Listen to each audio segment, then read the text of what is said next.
Bonjour à tous. Alors aujourd'hui, je vais vous proposer une petite vidéo d'unboxing de la dernière planche de skate que je viens de recevoir. Donc comme vous le voyez sur le carton, je l'ai commandé chez Titus. Voilà. Donc c'est un skate shop hyper connu qui se situe, c'est un skate shop allemand quoi.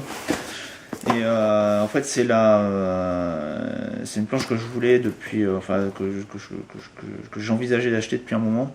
Je voulais une Flight de Poel Peralta et j'ai mis vraiment super longtemps à me décider sur le modèle.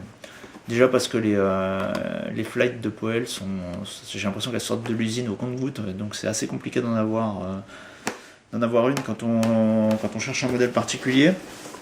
Et là pour le coup, en fait, je me suis décidé dernièrement pour une Caballero. Je voulais déjà une Caballero en fait depuis pas mal de temps, mais j'avais opté pour la Popcycle, donc qui a un design plutôt, pour ceux qui connaissent, qui est celle avec les couleurs vertes. Et puis finalement là dernièrement je me suis dit non mais pourquoi prendre une Popcycle. En fait moi je préfère les planches plus old school avec une shape plus marquée. Donc finalement j'ai commandé la modèle orange qui est en 9 pouces en fait, donc elle est assez large, mais bon j'ai l'habitude de skater sur une 10 pouces Santa Cruz, donc ça va pas trop me changer.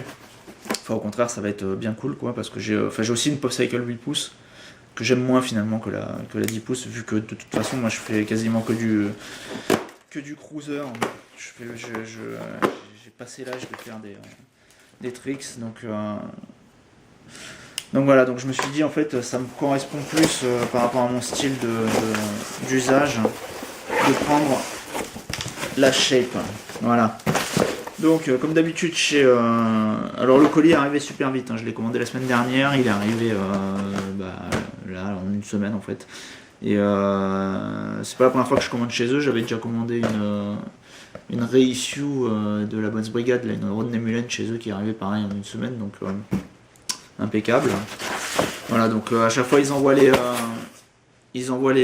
colis avec ce style de grip là. Donc c'est un grip Titus.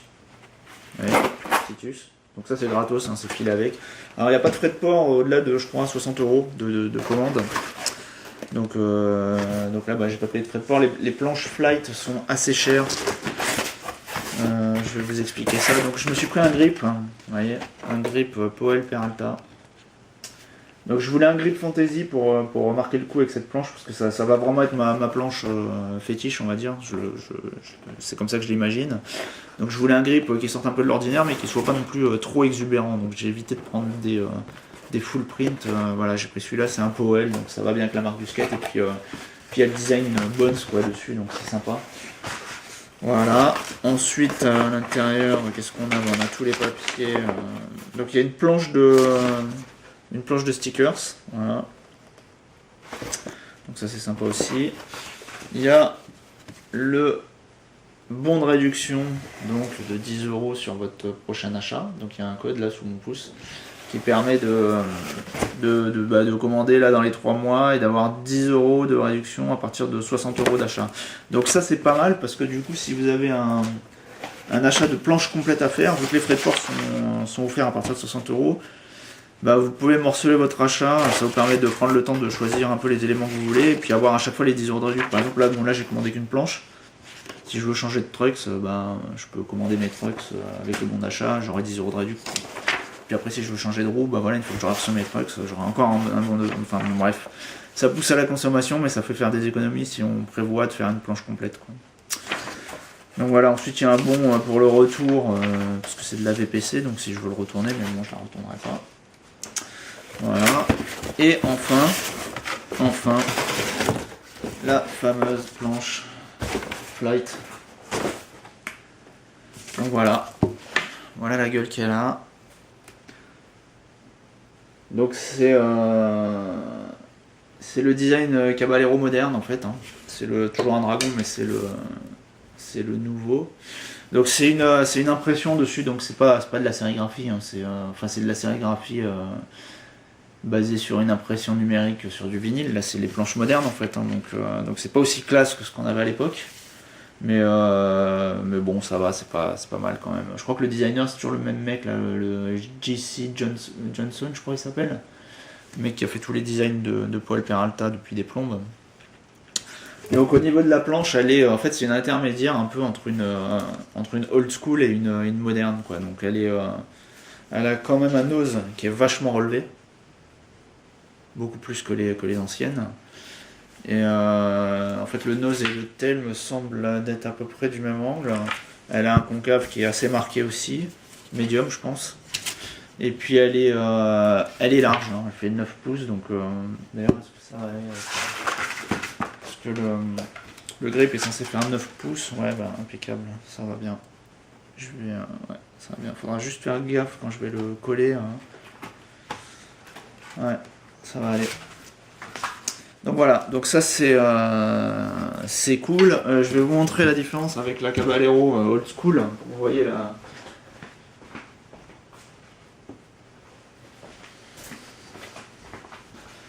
En fait, je me suis pas mal posé la question, est-ce que ça va être trop large ou pas, quoi, parce que c'est vrai que les old school, elles sont vraiment très larges. Donc vous voyez que la old school, elle dépasse vachement sur les côtés, parce que c'est une 10 pouces, quoi. Celle-là, c'est une 9 pouces, donc ça fait quand même plus... bon, l'air de rien, ça fait quand même beaucoup moins, donc elle est quand même plus petite. Il parle de l'épaisseur dans les trucs, ouais, donc effectivement, la flight est vachement plus fine. Alors, pour ceux qui connaissent pas les flights, en fait, c'est une construction de chez Powell qui est moderne, en fait, hein, qui consiste à mettre sur le dernier pli, donc je crois qu'il y a 7 plis quand même, 1, 2, 3, 4, 1, 2, 3, 4, 5, alors j'en compte 5, je sais pas comment, je sais pas si c'est 5 ou si moi de vue comme ça j'en compte 5. Donc 5 plis, et le dernier pli, attendez, je vais enlever le plastique.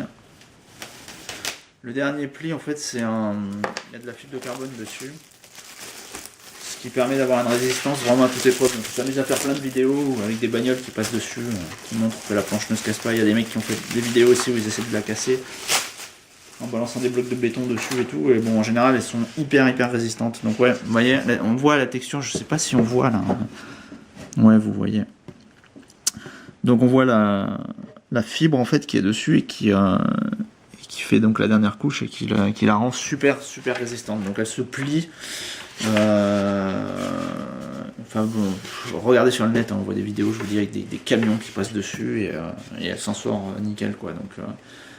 Donc ça permet d'avoir une planche pour ceux qui font... Bon, moi je m'en fiche, hein, parce que franchement je fais pas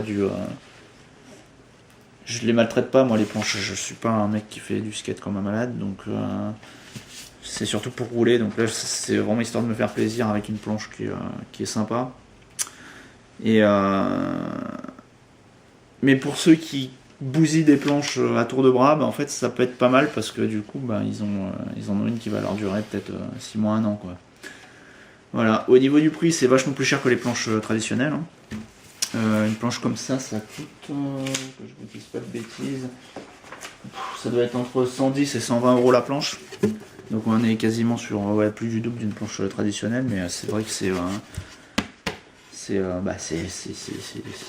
on paye la R&D et puis la fabrication hors norme. D'ailleurs, je pense que c'est aussi pour ça qu'il n'y en a pas beaucoup qui sortent des usines, c'est parce que c'est une fabrication quand même assez spéciale. C'est vrai qu'elle est hyper légère, hein. Franchement, c'est assez impressionnant. Voilà, donc celle-là elle est destinée à être montée et skatée, hein. Je l'ai prise pas pour la collecte, hein, c'est vraiment pour m'en servir, parce que de toute façon c'est une planche moderne, comme je vous ai dit. Donc les planches modernes, ça a quand même moins de charme que les planches old school, hein. Quand on voit ça, franchement, ça tue, quoi. Alors il y a une flight qui existe avec ce design là, mais c'est une espèce de grosse pop cycle, c'est la Banzai, ils appellent ça. Donc elle est hyper grande, je préférais m'en prendre une plus moderne, quoi, pour l'utiliser. Voilà, donc je vais monter ça, et puis on va voir ce que ça donne. Bon, il est temps de monter cette planche, donc je vais déjà dans un premier temps coller le grip. Alors le grip, faut pas se louper, hein, c'est une étape, c'est l'étape la plus stressante, on va dire, parce qu'on veut pas de bulle d'air, on veut quand même, en plus là quand c'est un bon grip comme ça qui est imprimé, on veut pas se louper sur sur la pose de l'impression. Bon, de toute façon, je pense que ça sera jamais parfait, hein, parce que là, je fais le malin, mais après, une fois qu'il est posé, de toute façon, le truc, une fois qu'il est posé, il est posé. Hein. Donc, faut faire gaffe avec le rat de bones en haut, là. Faut pas le faire sortir trop de la planche. Et on voit. Bon, là on est nickel, là. Je pense que là on est bon. Donc ensuite on fait gaffe à virer toutes les... comme ça, voilà. On fait gaffe à virer toutes les bulles d'air. C'est pas non plus trop compliqué, hein. Comme c'est un autocollant qui est quand même assez épais, au niveau des bulles d'air, ça en fait pas super facilement. Alors après, si vraiment vous stressez, ils vendent des grippes avec des micro-trous à l'intérieur pour faire partir les bulles d'air au fur et à mesure, mais bon, franchement, c'est pas trop, il n'y a pas trop besoin. Donc là, vous voyez, bon, il n'y a pas de bulles d'air, hein, c'est nickel. Mais par contre, ouais, je presse encore juste histoire de bien faire coller, quoi. Parce qu'après, je vais découper tout le tour. Et pour découper le tour, bah, il faut que le grip il soit bien adhéré sur la planche. Donc, vous voyez, hop, super, il n'y a pas de bulle d'air. Comme le grip c'est un 9 pouces, avec la planche c'est 9 pouces aussi, vous voyez, il n'y a pas grand chose qui dépasse à côté. Vous voyez. Donc vous prenez un tournevis ou tout autre truc en métal qui va bien. Et vous appuyez comme ça sur les bords.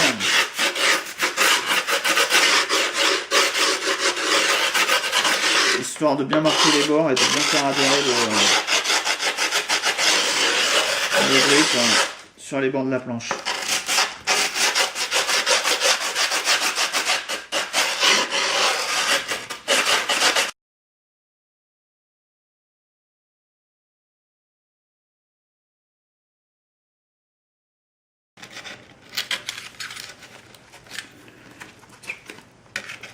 Voilà quoi. Faut pas être trop maniaque sur la finition du montage.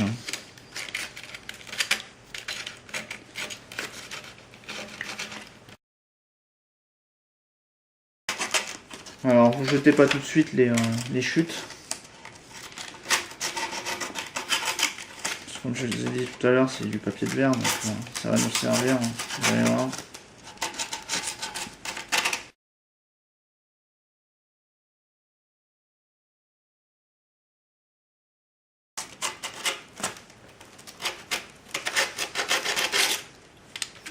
Voilà, donc là le grip est découpé, donc j'ai mon petit morceau là de grip qui me reste.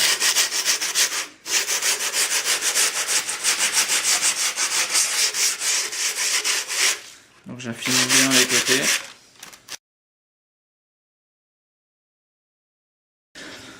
Donc voilà, on a la planche qui est grippée. Avec le design derrière. Eh ben non, franchement c'est pas mal. C'est fantaisie, mais ça reste quand même... c'est pas trop exubérant, quoi.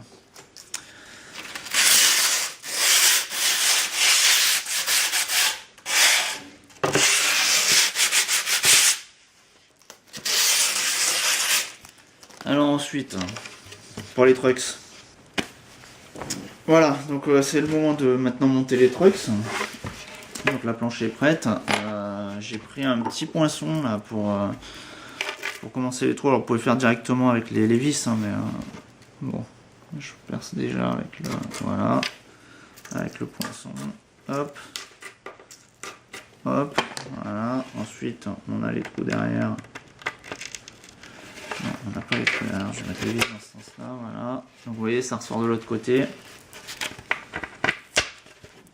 Une fois qu'on a les trous, on va les mettre dans le bon sens, hein, je vous rassure. Voilà, donc je préfère faire un petit trou au poinçon d'abord pour pas trop soulever le grip en fait. Voilà, donc là. Alors vous aurez besoin d'un outil comme ça en fait. Donc là il y a tout dans cet outil là, c'est vendu comme ça. Vous avez l'outil pour les roues, l'outil pour les trucks, enfin pour changer les bushings. Vous avez l'outil pour visser les trucks sur la planche, et là vous avez un outil avec les deux types d'embouts disponibles pour tenir les vis de l'autre côté, quoi. Moi j'ai des vis du coup métalliques, hein. Je pense que je vais m'en acheter de couleur après parce que la planche du coup est très colorée. Vous allez voir, j'ai pris j'ai des roues des Spitfire 80 HD, donc c'est des roues molles, hein, qui sont super pour le cruiser. Bon, les trucks ils ont rien d'extraordinaire, hein. C'est des trucks bullet, donc c'est de l'entrée de gamme, mais bon, ça me suffit largement.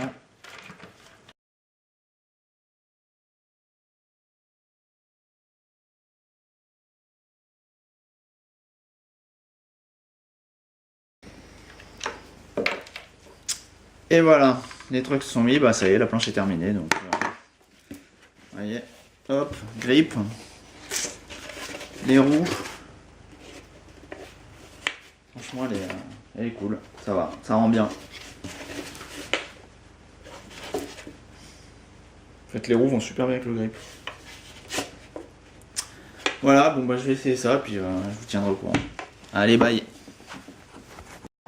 Bon, j'ai testé un peu la nouvelle Flight Caballero que je viens de monter. Bah franchement ouais, bon moi j'ai un niveau très mauvais en skate, hein, donc je fais pas grand chose, mais déjà rien que sur le ollie, je vois que par rapport à ce que je fais d'habitude avec mes autres planches, ça décolle vachement plus en fait, hein. C'est sûrement dû au fait que la planche est beaucoup plus légère, ou peut-être par rapport à son élasticité, j'en sais rien, mais bon en tout cas je suis vachement plus à l'aise avec.